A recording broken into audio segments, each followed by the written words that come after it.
Hey everyone, it's Zane and we just hit 300 subscribers! Thank you all so much from the bottom of my heart for helping me reach this important milestone. I took such a long break from BookTube for a while and I'm so happy that I came back. That said, I'm probably gonna have like 0.3 subscribers by the end of this video because once again I have another Avatar The Last Airbender related video and I'm so sorry. So I just finished North and South and it was so incredible. The perfect ending for these characters.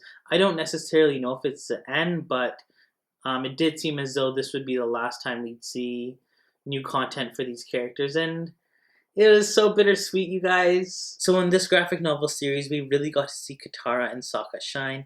And as you may or may not know, Katara is my all-time favorite character, and it was so nice to see her come into her own, even more than she already has. But I did want to give the other members of Team Avatar some love just because they have also done so much for me. Before I get all emotional and sappy, let's just get right into the video. So these are 3 things that the 5 members of Team Avatar taught me. And I know Suki is technically part of Team Avatar, but I connected more with these 5 characters, so I'm just going to talk about them. So let's start with Aang, the main character, the Avatar, the boy on the iceberg, if you will. So the number 1 thing Aang taught me is to always see the good in people, no matter what. There are so many situations in Avatar where Aang decided to see the good in people even when they probably couldn't see the good in themselves, and I think that is just such a profound lesson that we could all learn from. In the same respect, Aang taught me that violence is never the answer. Aang always tried to take the peaceful route.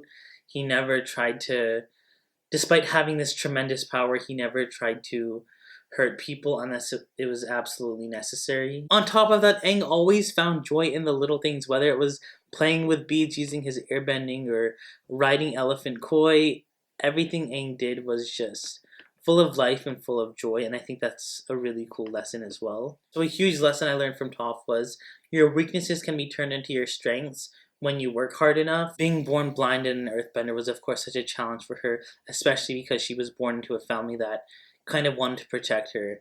But she just said, screw that, I'm gonna be an earthbender. And she learned and she worked so hard, and now she's like the best earthbender in the world or in the Avatar universe. Toph also taught me to not let others choose your path for you because it's ultimately you who has to live with the choices that you make, and again, such a cool lesson. All of these are great. I love all these characters, you guys. And then of course, Toph taught me to never judge a book by its cover.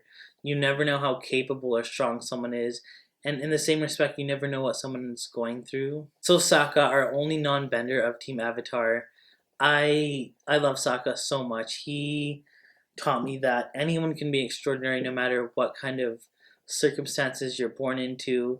It doesn't really matter. As long as you work hard and have a desire to do good, you can accomplish what you need to. Another thing Sokka taught me was that being able to make someone laugh and smile is a gift in and of itself. Sokka was always making people laugh and smile no matter what the situation was, whether you're stranded in a desert or you're being hunted down by Fire Nation soldiers. He was just always laughing and always so happy. Sokka also taught me about humility. At the start of the series, it seemed as though he always had something to prove, but then as time went on, he started to realize that he had a lot to learn, and it was just such a cool character arc to see and something that I really learned from as well. And then Zuko, oh my gosh, another one of my favorite characters. I love them all, what can I say? So Zuko taught me that you can always choose your own destiny and that whatever path you're on, you can change it no matter what. Of course, Zuko faced all this adversity and all this pressure, but ultimately he made the right choices and he did good for himself and for everyone around him. Zuko also taught me that it's never too late to redeem yourself. No matter how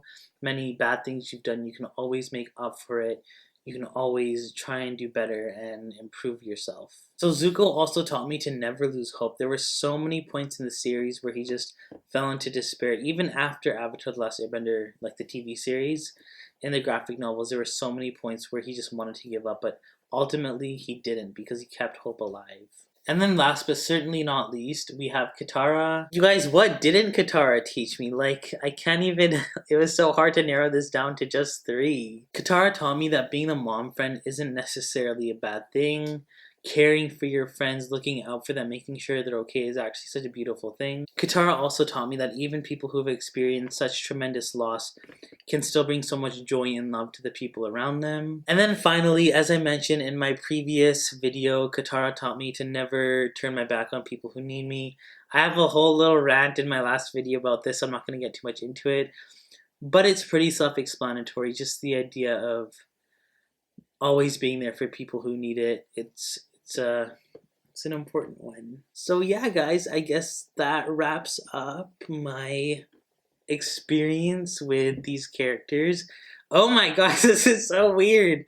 I did not expect this, but that's okay. We're a human. This series meant so much to me, and more than anything, I think I'm just grateful for these characters and everything that they've done. So yeah, I think that's a good time to end off this video. So thank you guys, and thank you Team Avatar for everything you've done for me. Means a lot to me. Why am I talking to fictional characters? I do not know. But you guys get it. BookTube gets it, right? Thank you guys so much for watching, and I will see you soon with a new video.